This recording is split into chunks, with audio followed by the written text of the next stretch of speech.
And welcome to Whiskey Politics. I'm Dave Sussman, your host and purveyor here at Whiskey Politics. Find us at davesussman.com, on the independent.io, the Range Broadcasting Network, YouTube, as well as all of your favorite podcast applications, including Apple Podcasts. Please like and subscribe. Give us a 5-star rating. That way others can find us. Their podcasts all across the map include Stitcher, Google Play, Spotify, and of course, as always, the Ricochet Network, where you can find both our audio and videos presented each week. And you should always check out ricochet.com and become a member. It's great civil conversation about what is going on in the world. And oh, so much is going on. We've got 2 great guests coming up today. And our first guest is going to be Lee Smith, an investigative journalist. You see him all over the news. His book just coming out right now. It's called The Permanent Coup: How Enemies, Foreign and Domestic, Targeted the American President. And he gives us the details of exactly what is going on behind the scenes on this coup and how long it will continue past the election. And our second guest, you'll see the timestamp right over here, is Kyle Mills. Kyle Mills is called one of the best thriller writers on the planet. That quote comes from Vince Flynn, one of my favorite authors all time. He passed 7 years ago now, but Kyle Mills is continuing the series of Vince Flynn books. If you know Mitch Rapp and his series, it is a page turner, and he focuses on the stuff that we're dealing with on a daily basis in real world. In fact, a year ago, he wrote about coronavirus. Yeesh.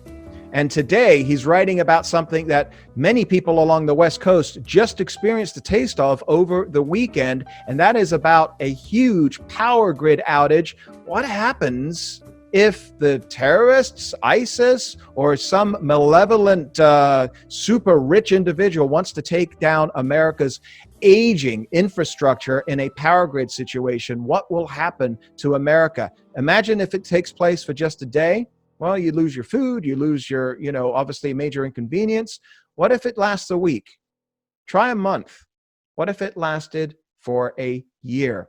So Kyle Mills is going to be joining us again with the timestamp written here below. You can see it on his new Vince Flynn novel, Total Power.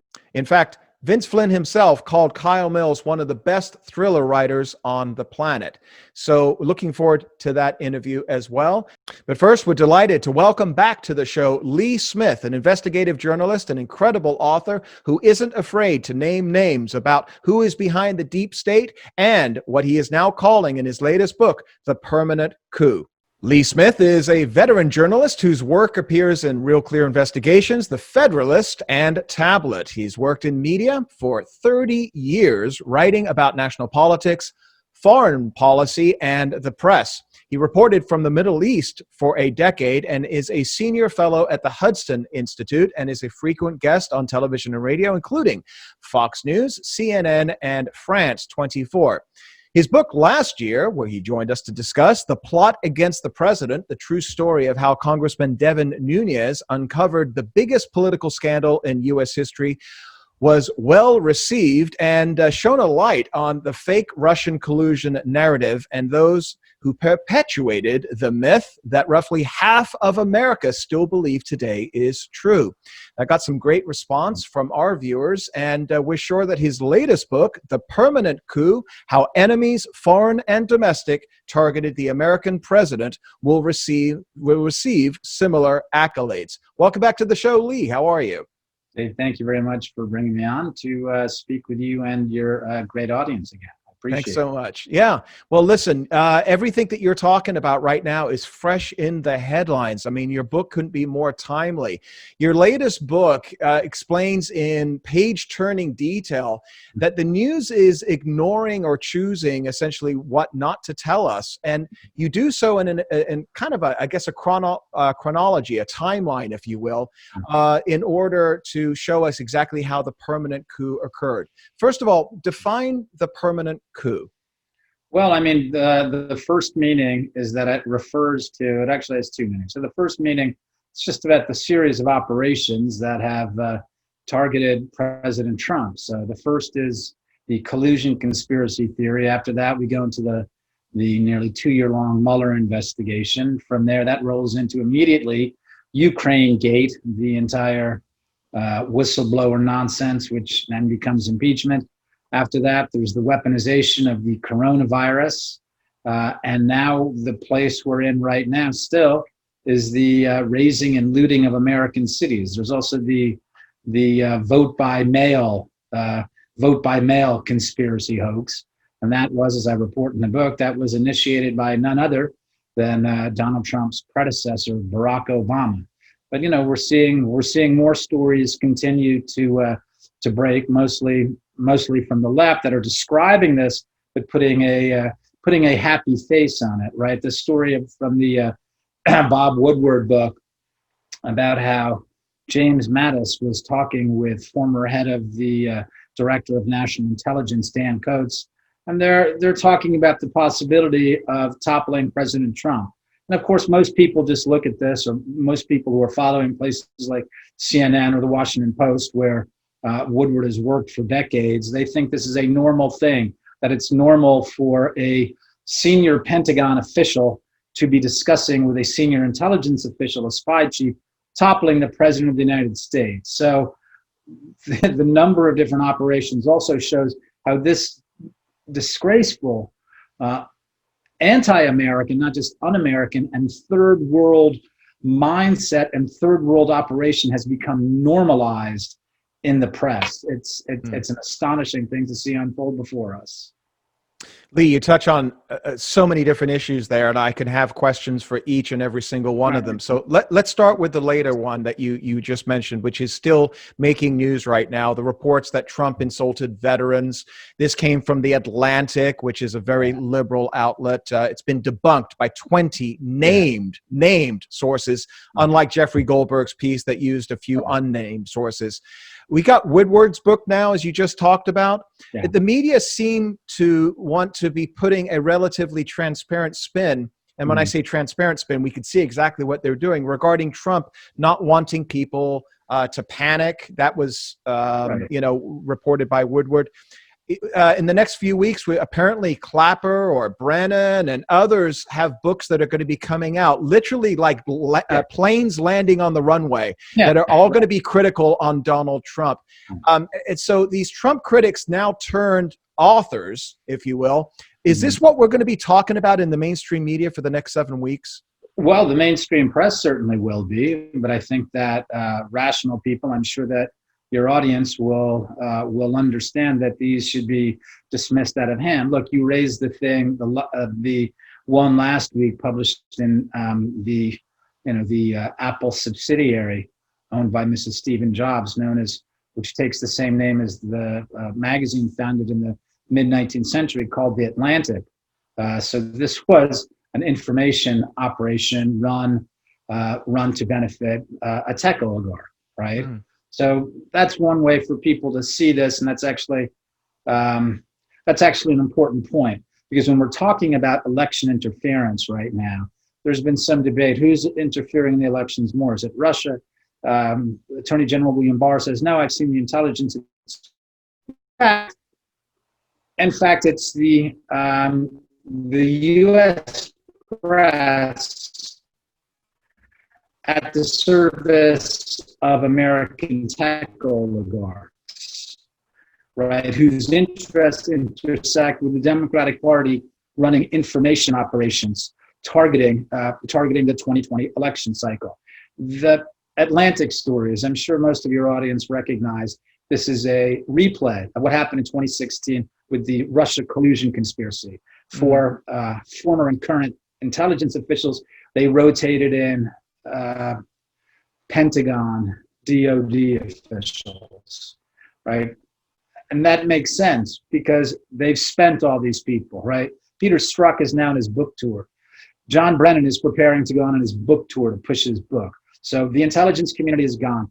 They moved on to the next bureaucratic institution that they can use to target Donald Trump. Not just Donald Trump, and not just Trump supporters. And this is the other meaning of the permanent coup, which I think is really important for people to understand.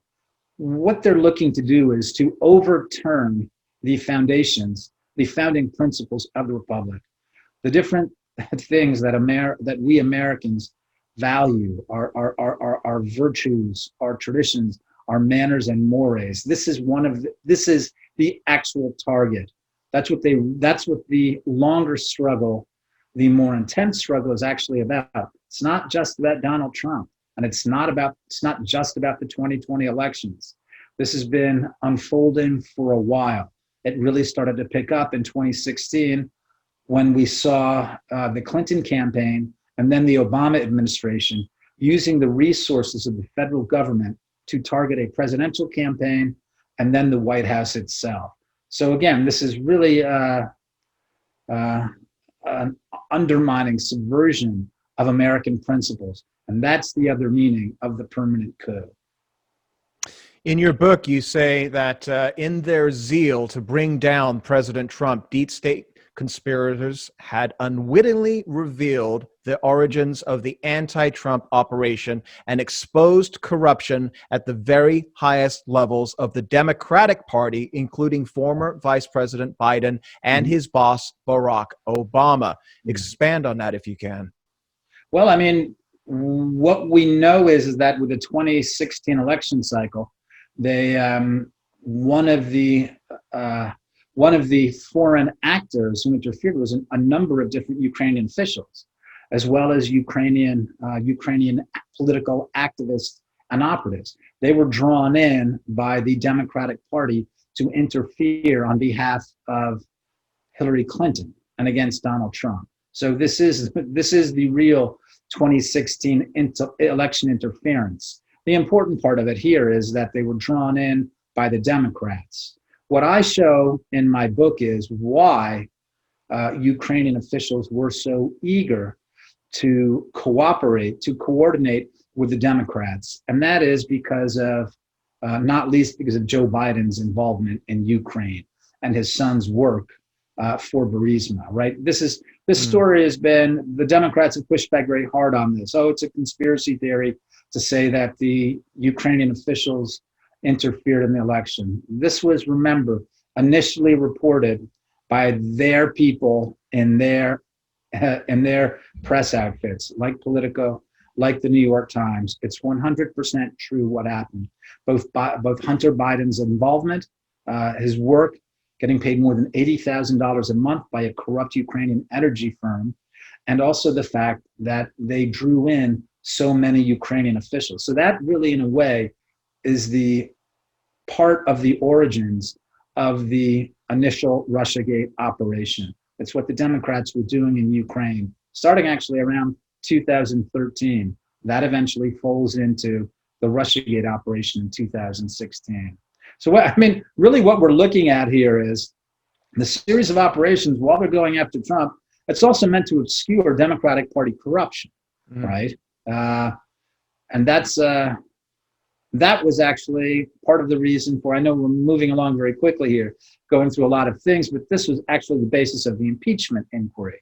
If you look at how that worked, Donald Trump was accused of using U.S. government resources to gain leverage on a Ukrainian president to benefit for an investigation that would benefit him personally. This is actually what Joe Biden did in 2016, 2015, and 2016. He used a $1 billion loan guarantee to get leverage on the then Ukrainian president to get rid of an investigation of the company his son was working for. So again, part of the purpose there was not just to get Trump in trouble, but to bury Joe Biden's corruption and the corruption of his son Hunter. Yeah, but this whole thing, Lee, is just a conspiracy theory by tinfoil hat, right-wing wackos. Oh, except for the fact that Biden is on tape admitting a quid pro quo. Right. We've all seen the tape. Right. I remember going over convincing our team, or others too, convincing us that we should be providing for loan guarantees. And I went over for, I guess, the 12th, 13th time to Kyiv, and I was supposed to announce that there was another $1 billion loan guarantee. And I had gotten a commitment from Poroshenko and from Yatsenyuk that they would take action against the state prosecutor, and they didn't. So they said they were walking out to press conference. I said, no, I said, I'm not going to, or we're not going to give you the $1 billion. They said, you have no authority. You're not the president. The president said. I said, call him. I said, I'm telling you, you're not getting $1 billion. I said, you're not getting $1 billion. I'm going to be leaving here. And I think it was, 6 hours? I said, I'm leaving in 6 hours. If the prosecutor's not fired, you're not getting the money. Well, son of a bitch. Got fired. And they put in place someone who was solid at the time. So the media ignore it. They never discuss Right. it. And many of us are wondering if, in essence, look, the bureaucrats at the DOJ, the state, Treasury, FBI, they're all ignoring it. Right. Do we have a two-tier justice system in this country, Lee? Yes, another big part of my book, in a way, it's sort of the core, is the case, the Michael Flynn affair. Look, one of the most important things is that we've seen evidence, which I report on in the book, evidence over the last few months about how it wasn't just the deep state, it wasn't just a bunch of officials, it wasn't just Peter Strzok and Lisa Page or even Andrew McCabe who were targeting the Trump campaign. Mm-hmm. We saw evidence that Barack Obama and Joe Biden, the two highest office holders in the land, so not mid-level bureaucrats, but the highest office holders in the land, they were directing FBI Chief James Comey to go after Michael Flynn, to investigate him on absolutely fraudulent pretexts. So that's one of the things that we understand coming from the Flynn case.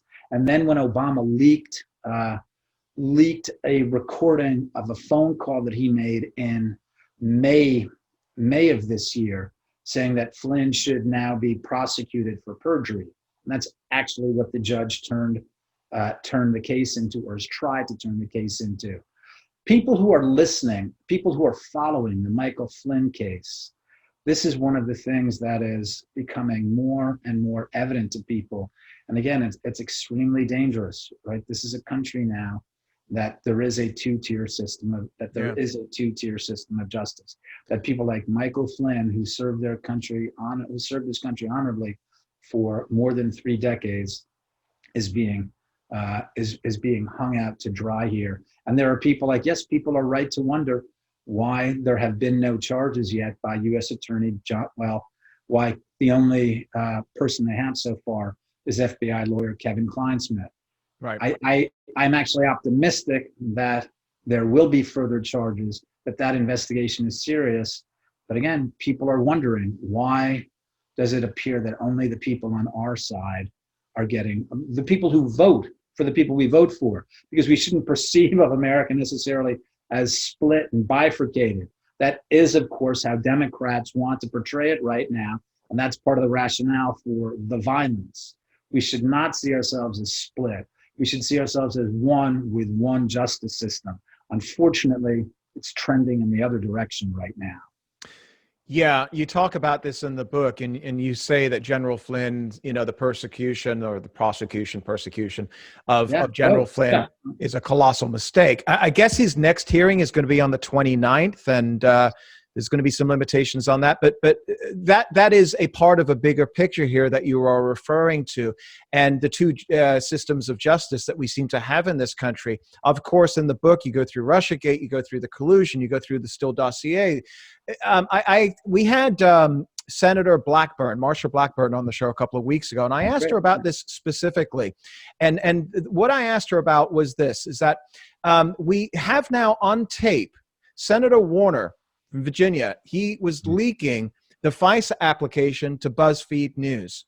And what I asked Senator Blackburn about just a couple of weeks ago on this is that, is this something that should be coming out in the Durham report? And why hasn't this made mainstream news? And if the Durham report is coming out soon, as many are telling us it will, I asked her if she was expecting some shoes to drop, because Kleinsmith, it's kind of small fish. Not sure what that means. She said, yes, there's definitely, some shoes that are going to be dropping. Again, I'm not sure what that means. But what are your sources? You do a tremendous amount of investigation here, telling you regarding what we should expect and can hope for, I would suppose, with the Durham report. I mean, well, it's a very serious investigation, and it's going to be more than a report, right? I mean, people are looking for indictments, for charges to be brought. And maybe there will be, I believe that the Attorney General has talked about there may be a report as well, which would be helpful to understand a lot of different things about what happened here. But the most important thing is, and the way to get us back to one system of justice for us all, is for people to be held accountable for what happened here. And that will mean people going to court, at least, and not going to jail. It will mean people having to answer for what they did. And so that's really what we're looking for right now. I would say that Clinesmith is not insignificant. I mean, he was involved in the original Crossfire Hurricane investigation, as well as the special counsel investigation. So this person knows a lot about what happened here. And looking down the road, if he is assuming that he is cooperating with the investigation, he will know a lot about many different aspects of what went on. And so I think that that's one thing that people are looking for, that Clinesmith will be able to provide, to save his own skin at this point. He'll be able to provide information on what's going on. Yeah, go ahead. No, in the meantime, I was going to say, as you say, John Brennan's got his book coming out. James Clapper's got a book coming out. All of these people are launching their own defenses through the mainstream press. And my argument has been from the beginning, I made it in the first book, Plot Against the President, and this book too, The Permanent Coup. None of these things could have happened. None of these operations are possible without the press. It is the essential ingredient. You cannot have information operations without the press being an essential part of it. So what are we looking at down the road? We're looking at the press defending these people 100%. We're looking at the press continuing to shape the narrative about this, continuing to paint Trump and Barr as the reckless madmen targeting political adversaries, when in fact, again, it's an effort. And this is why William Barr returned to government service, to set things right, to set things straight. We're not going to find that account in the mainstream press. Your audience will be wise to stay tuned to what you're doing and the news that you're putting forth, because that's where it's going to have to come through. Lee, we have a question from one of our viewers, and he says, it will possibly blow up potential prosecutions, but would you advise Trump to get all the data from the CIA, FBI, and DOJ and just release it? No, I think right now, again, I'm optimistic about about charges being brought. I mean, about a real. I mean, one of the reasons I think it's taken so long is I think that the investigators are now. Remember, there are actually 3 investigators who were assigned to this, right? Everyone knows about John Durham out of Connecticut, but there's another U.S. attorney out of Texas. There's another one out of Missouri. So it's a sprawling case. So I'm very optimistic that a case will be made. So insofar as releasing some of that information might hurt the prosecutors who are trying to make a case, no, I'm content right now with the way it's going. We still see information coming out, and this is information that's useful for all of us to understand and for all of us to know. But it appears that the release of it is not going to affect the cases. Today, the State Department took action against 4 Kremlin-linked officials. This is breaking news. Yeah. And the White House has increased sanctions. They stated it sends a clear signal that the United States will not tolerate interference or influence targeting our elections. But you tweeted, this is terrible. It only serves to make the DNC info up targeting POTUS and allies look real. The most significant election interference is being run by tech platforms on behalf of interests they share with the DNC and the CCP. Yeah. Well, you saw that. Okay. One of the people who's being sanctioned is a guy named I think his first name is Andre, but his last name is Derkash, and Derkash is believed to be spreading around reports. Comes back to what we said about Joe Biden in Ukraine, that Joe Biden and Hunter Biden were doing corrupt things in Ukraine. So again, what they've done here, I don't know whether it's intentional or not, but the effect is this. The effect is to insulate Joe Biden from scrutiny, right? By saying, oh, the idea that Joe Biden was doing something bad in Ukraine, that's a Russian disinformation operation. we see this in the papers all the time now, right? It's like, oh, right, the Russians are trying to put through the idea that Joe Biden appears to be cognitively damaged at this point. Oh, only that would only be a Russian disinformation operation. Don't believe your own eyes, Americans. It's nonsense. That's all Russian disinformation. And the idea that there might be problems coming from the vote by mail, by a massive vote by mail campaign, that too is a Russian disinformation operation. So again, it's more of a disaster we see unfolding, that Americans who are right to trust their own instincts and their own eyes are being said, no, that's wrong. What you believe, what you think, that's actually a Russian disinformation operation. And the guy that you elected in 2016, you didn't elect him. That was Vladimir Putin and put him in office.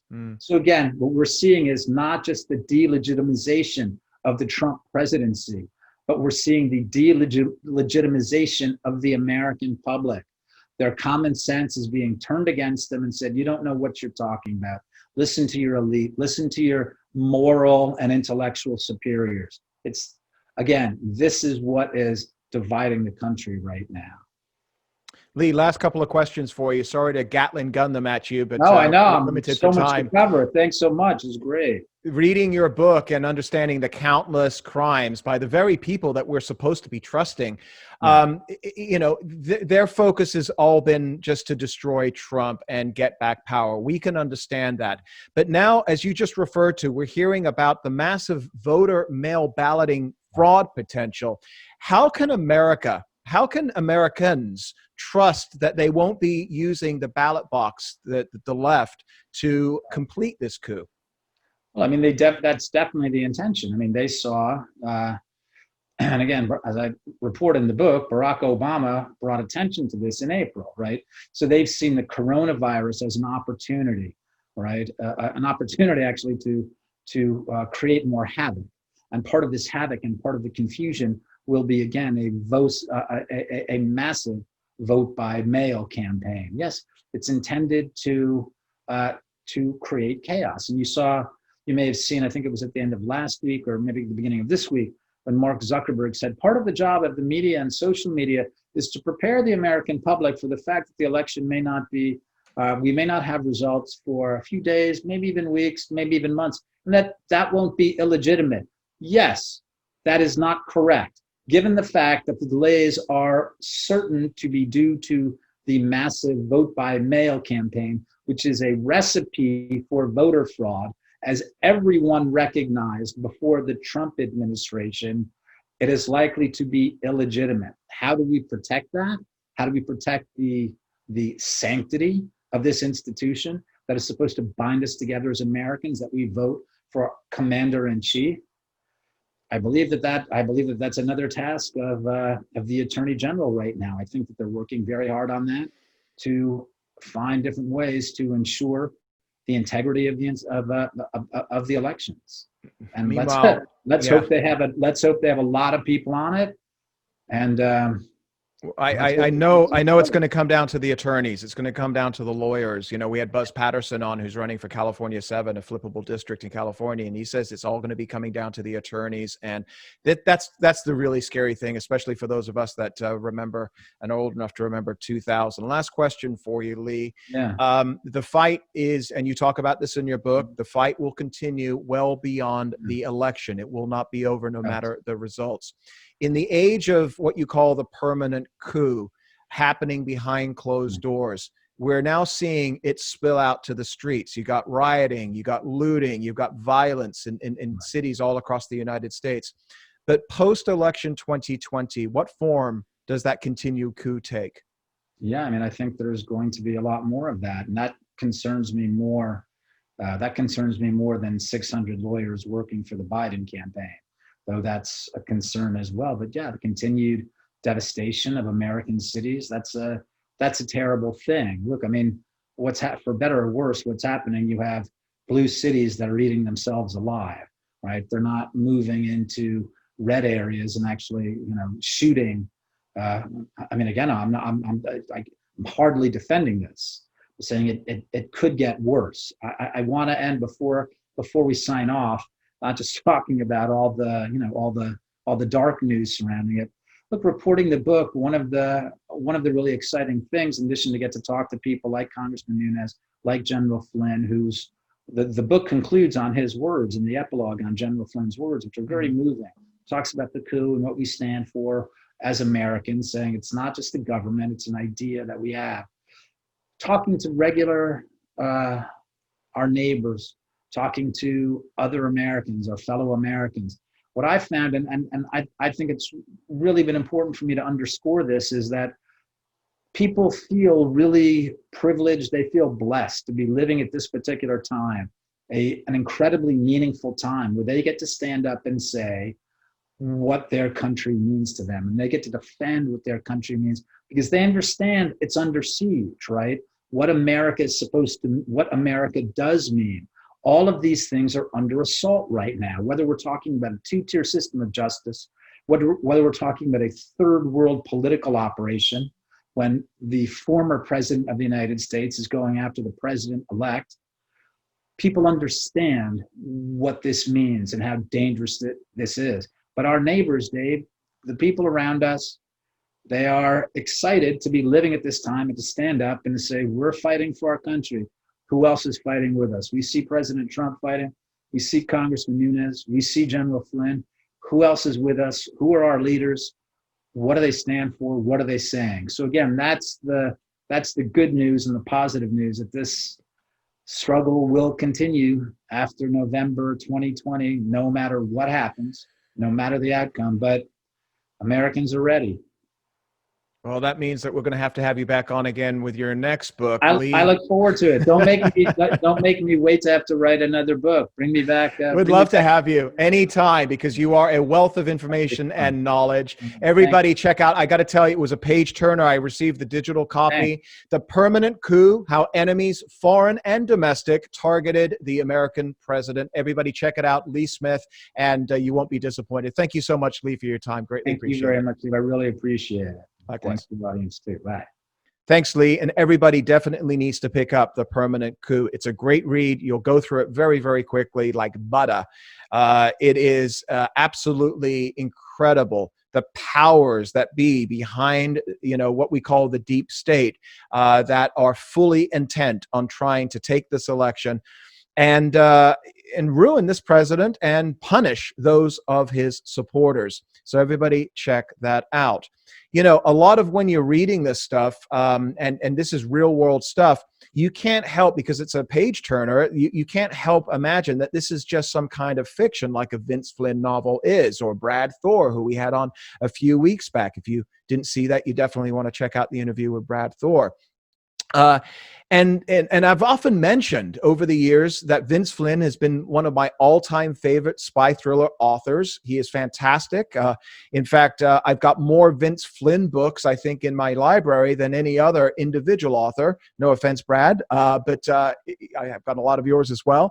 And the reason is because posthumously, Vince Flynn's books are still continue to be written. Kyle Mills is an author that has tremendous number of spy thrillers under him, and he's also written for Robert Ludlum and others as well. And he has been called one of the best thriller writers on the planet. That accolade comes from none other than Vince Flynn himself. And here's the thing I like about Vince Flynn books, and I've been reading them for 20 plus years now, and that is this.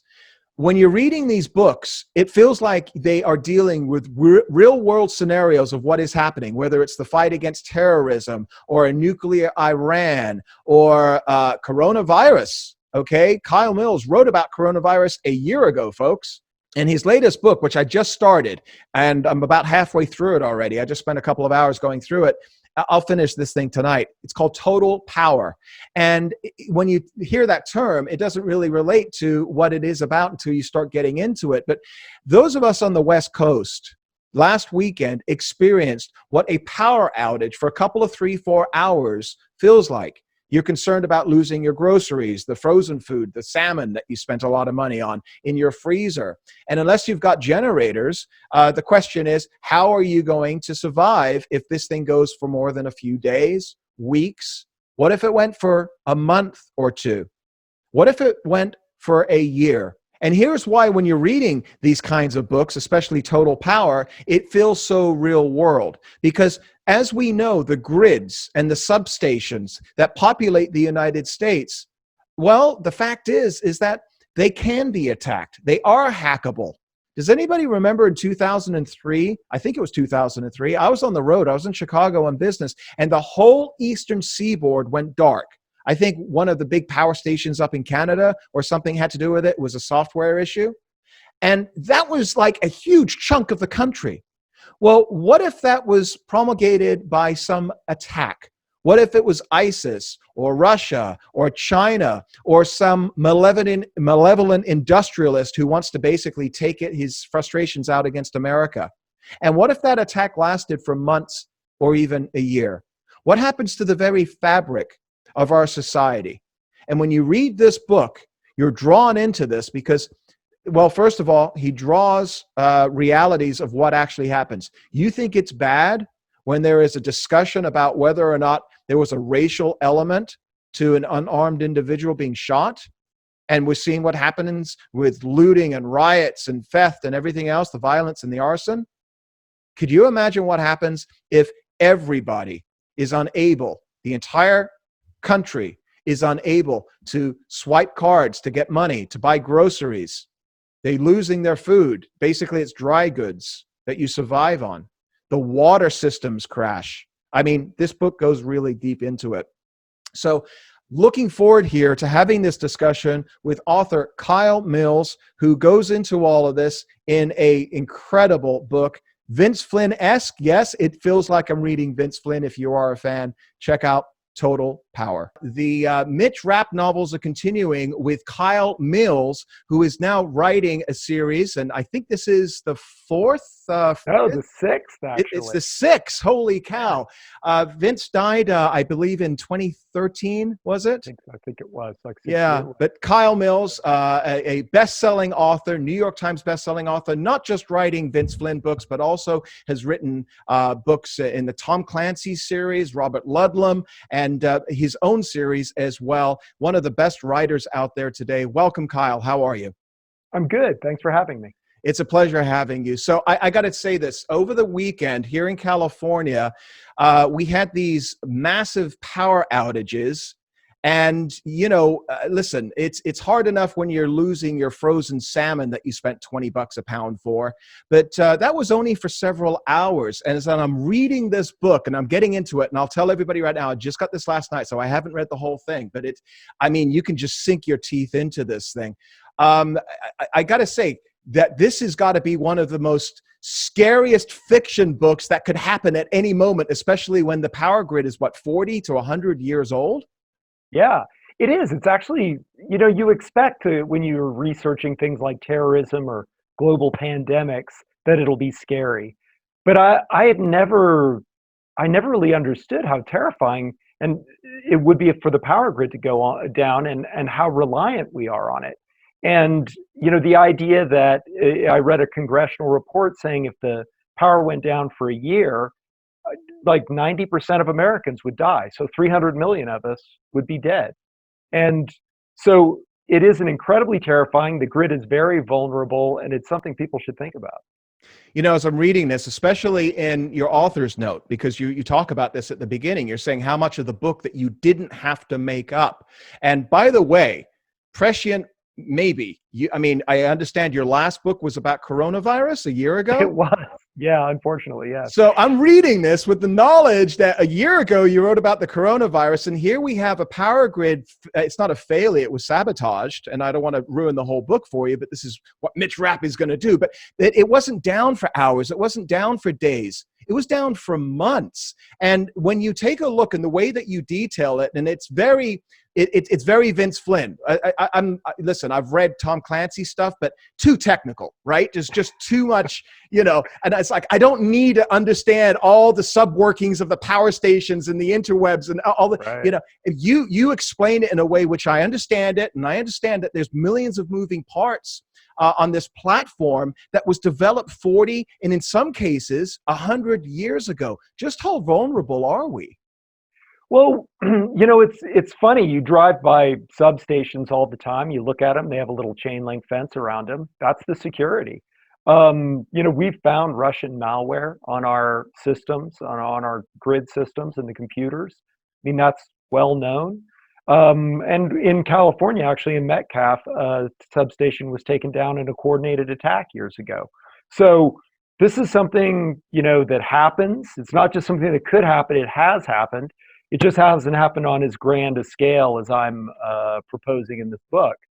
But it's what allows this many people to live in the United States. We don't all have our own little farms anymore. And just one of the most terrifying things that I discovered that I'd never really thought about it is water. Water is pumped with electricity, and there's backup generators or anything. But when they fail, you don't have any water or sanitation. And once you run out of that, if you live in New York City or something, it's, things are going to be pretty bad. Fortunately, I live near a river, but most people don't. Yeah, and most people wouldn't know how to dig a well if their life depended upon it, which they would. But you talk about this in the book, and I got to get a sense that we're seeing businesses fail across the United States right now because of COVID and the lockdowns. And most people, they can go to the supermarket and buy food. We have water, we have electricity, people are comfortable on their couches and Netflix. My father survived World War II and the Blitz in London. That's challenging. But the question is, are Americans, or is anybody today prepared?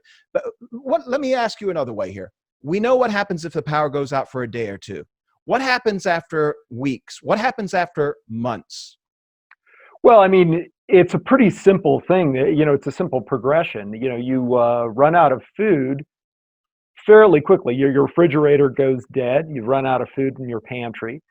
There's no way to replenish the food in the grocery stores. You can't even pump gas. So the food production, food transportation, that's all gone. Restaurants sell out in the first day because their refrigeration's gone. You can survive for quite a while without food, month, more. But then the water system fails. Then you have violence, as people get desperate. If it's cold, then you freeze. If it's hot, then it's the heat problem and fires. So it's actually kind of interesting. I originally wrote this book. The book is now set around Christmas, but I originally had written it in the summer. And if this happened in the summer, there was no scenario I could come up with that Mitch could save the day. Everybody just died. Every way I looked at it. So I moved it to the winter to make it more realistic that basically it didn't turn into a complete disaster. So it's, if you just sit down and think about it for a couple of minutes, what you would do in that situation. I live in Wyoming. I live near a river, and elk wander around in my backyard. I could shoot one. But if you lived in a city or somewhere that wasn't like that, you'd be in trouble. Let's talk a little bit about the series. Let's talk about Vince Flynn. We had Brad Thor on a few weeks back, and we talked, I would say, out of a 45-minute discussion we had, I would say a third of it was about Vince. Yeah, I watched the episode. Did you? Okay. He says that he was really influenced by Vince Flynn. And I've said it over the years, Vince Flynn was one of my favorite all-time authors for fiction. This book is being added to the most books that I have and I've got a lot of books, is by Vince Flynn, by one author. And so it's just, for me, I can put these things away in a couple of days and I'll finish yours probably tonight or tomorrow. But talk to me a little bit about the idea of you as an author trying to voice the original author's voice. How hard is that? What is that like for you? What do you have to do? It's a bit of a challenge. I had already been a fan of the series. I had read the series. So when I was asked to take it over, so I actually went back and reread the entire series in one push in chronological order and took like 150 pages of notes. And the first book, Vince had already written 3 pages of it. So and it was kind of a continuation of the last book he wrote, The Last Man. So my goal was no one would ever be able to figure out what those 3 pages were, that my stuff would look exactly like his stuff. The style would be the same. The word choice would be the same. everything. You wouldn't be able to tell. And no one ever guessed what 3 pages those were that he wrote. So I feel like I succeeded. But I think the key to doing my job is to put away your ego. You know, with Vince, it wasn't broke. It didn't need to be fixed. So you just wanted to learn how he did it and emulate that style and constantly think, is this what Vince would write? Is this how he would write it? And never kind of lose sight of that's what you're trying to do. It's fascinating to me. I guess I would align it with an actor trying to emulate a real world person, but the actor gets to shadow that real world person for a while, don't they? Did you ever meet Vince? Did you ever get a sense of who he was and how he wrote beyond what was on the page? No, strangely, I never did. He actually blurbed one of my books, and we'd swapped some emails. And actually, we all tried to get together, him and Brad Thor and Brad Meltzer and me. I saw that in your book. Yeah. Yeah, when Brad was living in Park City. Yeah. And we never, everybody was having kids and had books, and we never got it together. And I'm really disappointed by that. The funny thing about me and Vince is, knowing his family really well now, we did everything opposite. So, like, I write really elaborate outlines. He didn't like to do outlines. I mean, like, our entire process was different, but hopefully we get to the same place at the end of it. Yeah, I was reading a little bit about you, and you said elaborate outlines. You do outlines longer than, a quarter of a book in many cases, right? Yeah. And so is that something that you work at from being an author? Is that one of the hardest parts? Because I guess understanding what you said on your website, I think it was, that you come back and basically just fill in the gaps afterwards. And that takes more time. Obviously, it's more illustrative, but at the same time, it's the outline is the direction that you go. Is that a hard, is that onerous for you? Or is that something you feel just comes naturally? It's my process, and I wouldn't necessarily recommend it to anybody, but yeah, I'll write. I think the new book that I'm working on now it'll come out around 100,000 words, and I think the outline's 38,000 words. Wow. So, it's like more than a third. Yeah. But then I know where I'm going. I understand the book, and I don't necessarily always follow the outline because it'll just go off on tangents, but I have a really deep understanding of the universe, where I'm trying to get to, and all that. So it works for my process, but a lot of people, even Tom Clancy, who wrote those incredibly long, complex books, was not a big outliner. He just kept all that stuff in his head, which would not work for me. It'd be an explosion of nonsense, I think, for 400 pages. You've written a lot of books. I think you've got 12 thrillers you've written. I mean, 12 of mine, probably. Yes, yours. I'm probably, 20 in total now. Right. And that includes, again, Clancy, Ludlum. No, not Clancy, just Ludlum. And, I'm sorry. You got blurbs from Clancy on yours. I did, you? yeah. Clancy was a friend of my family's, like a friend of my father's. Really? But yeah, that's interesting. Yeah. So, but you started with an FBI agent and a character, I guess, who's appeared in 5 of your novels. Let me ask you, where did that interest come from for you? You grew up military. You grew up with an understanding of CIA and spies. What was that? Yeah, so my father had been an FBI agent for a long time. He became the director of Interpol. He was the legal attaché to the United Kingdom. So I grew up, all the family friends were FBI, CIA, spec ops guys. And when I decided to write a novel, initially, there's an old saying, write what you know. And this is also before the internet, so it was kind of hard to research things. And I thought, well, if I wrote thrillers, which I'd always loved, I've been a huge fan of Ludlum and all the, kind of Cold War guys. I thought, if I ever ran into a problem, like I needed to describe the director of the CIA's office, well, I've known him for years. I could just call him. So I thought, yeah, this will be fun, to get together with all these guys and work out scenarios and all this. And so I wrote this first book, and I honestly, it never occurred to me that I would become an author. It was more of a fun project, and I didn't think it would ever get published. But it did, and I signed a 2-book deal, and the books did really well. So 20 years ago, or 20 years later, rather, here I am. One of the things that I really enjoy about this series, and Vince, obviously, going back to his first books on with Mitch, is the locations. I feel like I'm on a travel log. A lot of it is in the Middle East, or if it's in the former Soviet Republic or Eastern Europe or whatever it may be. And I got to ask you, I mean, from an author's standpoint, do you need to go to these places so you have an understanding of what it is that you're writing? Almost always. It certainly makes it much, much easier. There are some places, like with my last book, I did not go to Yemen because, I mean, it's in pretty bad Yemen. shape. Yeah, it's Yemen, and war and famine, and yeah. Yeah.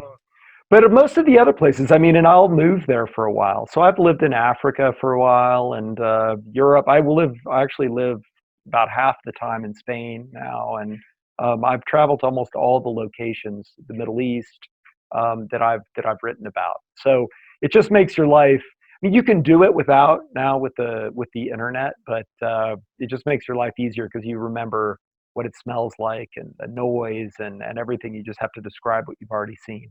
Yeah, that definitely comes across.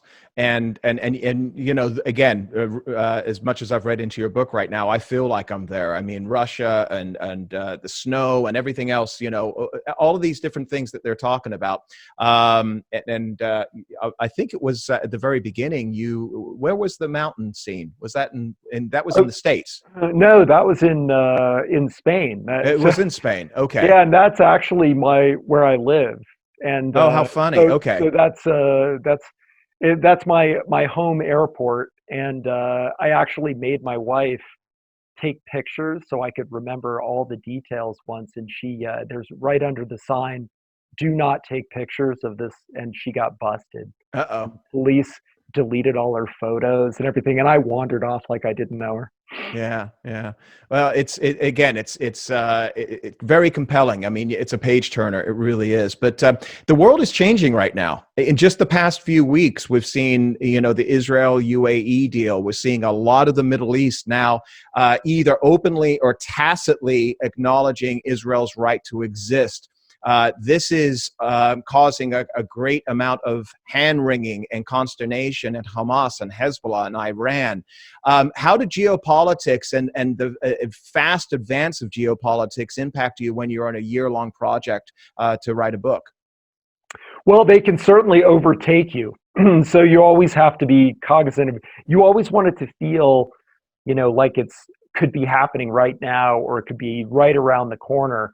But then sometimes you have to be careful not to be overtaken by events. So, for instance, Iran is a good example of that's not something I would probably have written a book about, because things are changing so quickly there. Vince did. I mean, one of his books was, that was, I forget the name, which one that was, but they bombed Iran. The nuclear. Yeah, there was a nuclear power plant, or a research station. Yeah, and but you have to kind of play with that. And obviously I wrote a book about coronavirus right before coronavirus, so it's sometimes a challenge, but Vince did a good job of hitting that, walking that tightrope and always getting it pretty much just right. This book, it pertains to the American electrical grid being taken out by ISIS. Again, a lot of folks right now are looking at what we've seen happen to ISIS over the past several years. In this book, Mitch is basically trying to, put the final nail in the coffin for ISIS, so to speak. What you're seeing right now in real world, geopolitics. Again, when you've written a book, how does that play into what we're seeing right now on the stage with, for example, ISIS? Are you concerned that there is going to be a resurgency? Is there going to be a comeback of types? And will that play into Mitch's future storylines? If they do make a comeback, it certainly would. I don't necessarily see that, which is why this book is really, it's kind of centered around a psychotic American who has, a very specific set of skills, and he enlists ISIS to do this. So they aren't necessarily front and center. And like you say, it's kind of a situation where Mitch is kind of mopping up the last of them. Right. And I think that's probably where we're at now with, Al Qaeda and ISIS. But that's the thing is, threats move forward. It used to just be the Soviet Union. It became terrorism. And I'm sure there's something on the horizon, unfortunately. Speaking of something on the horizon, are you working on your next? And can you give us a I am. brief outline? I'm really interested in internal threats to the United States right now. So the kind of all the infighting in the United States with politics and potential foreign meddling, and I think that's sort of what's happening right now.